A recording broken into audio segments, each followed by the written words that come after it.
আমার হুসাইন শহীদ হয়ে গেছে কারবালার ময়দানে, আমি যাইতেছি। আমার হুসাইন ডাক দিছে নানাজি কইয়া, আমি রওজায় থাকতে পারি নাই রে,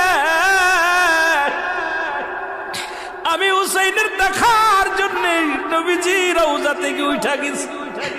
আলেমরা সর। ইবনে আব্বাস বলে আমি স্বপ্নের মধ্যে দেখেছিলাম আমার রাসূল ডাকতে বলে মক্কা মদিনার মানুষেরা রে আর ঘুমাস না, আর তোরা ঘরের মধ্যে থাকিস না।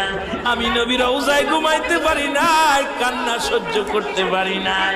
ওদিন আমিও ফাতেমার নবীও না আমি সহ্য করতে পারি। আমার হুসাইন যখন ডাক দিয়েছিল নানাজি ইয়া মুহাম্মাদ